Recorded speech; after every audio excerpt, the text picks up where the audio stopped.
Who really won the Cuban Missile Crisis? The Cuban Missile Crisis was a very dangerous confrontation between the USA and the Soviet Union in 1962, and it almost caused nuclear war. It started with the Bay of Pigs in 1961, where America failed to overthrow the Cuban government. The Prime Minister of Cuba, Fidel Castro, received help from Nikita Khrushchev, the Soviet premier, and they secretly deployed missiles to Cuba, not only to protect Cuba, but to counteract the threat of U.S. missiles in Turkey and Italy. Later, in October 1962, the U.S. found out about the plan to attack, but the materials used to create the missiles were already in place. On October 16, 1962, the U.S. held an emergency meeting to discuss what they would do. Military advisors suggested an airstrike to invade Cuba, but on October 22nd, JFK suggested that the U.S. Navy should intercept all shipments to Cuba, but that was considered an act of war. Khrushchev wrote a letter to JFK saying, "The violation of freedom to use international waters and international airspace is an act of aggression which pushes mankind toward the abyss of world nuclear war." The U.S. urged for the removal of the missiles, but Cuba and the USSR were defensive and still continued to arm the weapons. The U.S. worried about a possible invasion. On October 27th, an American spy plane was shot down by a Soviet missile, and in the same day, a Soviet submarine was hit by a small depth charge from an American vessel. Commanders on the sub prepared to launch a nuclear torpedo because they thought the war had begun since they had no communication to the surface. 3 commanders had to make a decision on what to do.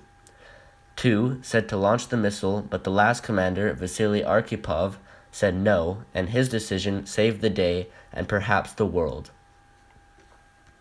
In Washington, D.C., Robert Kennedy secretly met with the Soviet ambassador Anatoly Dobrinin. They had an intense discussion, and they reached an agreement. The U.S. would remove their missiles from Turkey and Italy and promised to never invade Cuba only if they promised to remove the Soviet missiles from Cuba under American inspection. At 9 a.m. the next day, Khrushchev sent a message saying that the missiles will be removed from Cuba, and thus the Cuban Missile Crisis ended. The main cause of the Cuban Missile Crisis was the Cold War conflict between the U.S. and the Soviet Union. America, being a democratic and capitalistic society, thought that communism was evil, while the Soviet Union was promoting and supporting communism as the world over. Also, in 1959, Fidel Castro took power from General Batista. While Castro was in power, he nationalized American companies in Cuba, meaning he took the private property from those companies and made it the property of Cuba. So, America ended economic relations with Cuba. For example, they stopped American foreign aid going into Cuba, and they stopped buying Cuban sugar, which was Cuba's main export. Another cause was fear. America feared communist expansion and negotiated missile sites in Turkey and Italy as a precaution. In turn, Castro allowed Khrushchev to put missiles in Cuba less than 100 miles away from the U.S. mainland. This move provoked Kennedy to establish a naval blockade to prevent any missiles into Cuba. Both countries were very afraid they would actually use the missiles. How was the crisis resolved? The crisis was resolved as Khrushchev agreed to remove the missiles from Cuba in exchange for a promise from the U.S. to respect Cuba's territorial sovereignty. When the U.S. and Cuba came to this agreement, it ended nearly 2 weeks of tension. Fidel Castro was mad at the Soviet Union for backing down and deserting the Cuban Revolution. This stopped the world from starting a nuclear war. So just how close did we come to a nuclear war?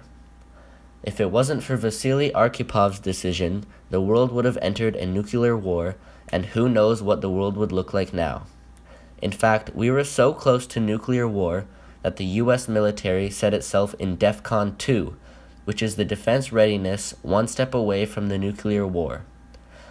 They were even getting ready to launch a nuclear torpedo.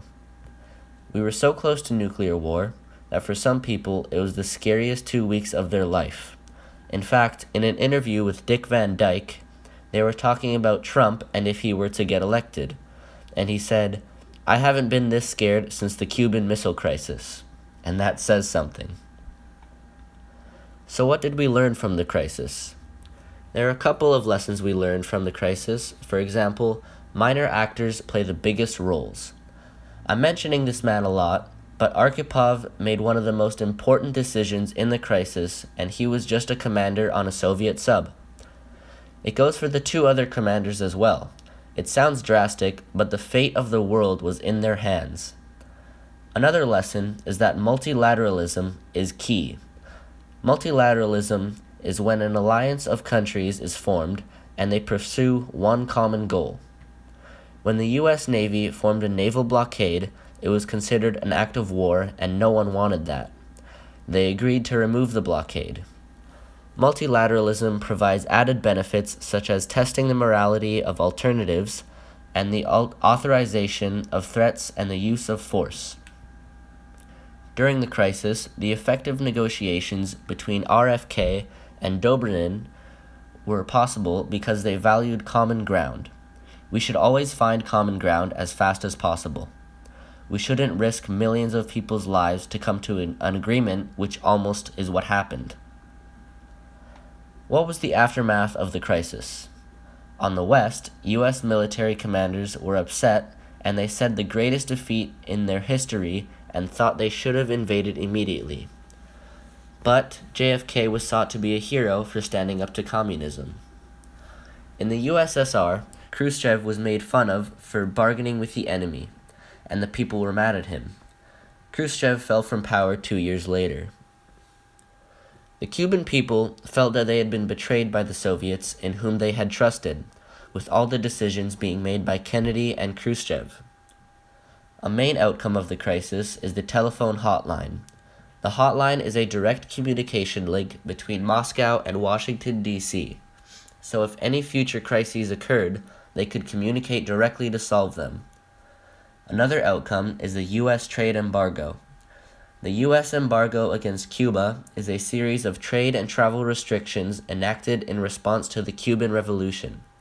Despite easing the restrictions made under President Obama in 2014, the embargo is still strictly enforced. Many adjustments have been made to the embargo over the years as well. So, who really won the Cuban Missile Crisis? Well, no one really. Like I said before, commanders in the U.S. were upset and thought they should have invaded, but JFK was looked upon as the hero for standing up to communism. And the Soviet Union was mad at Khrushchev for bargaining with the enemy.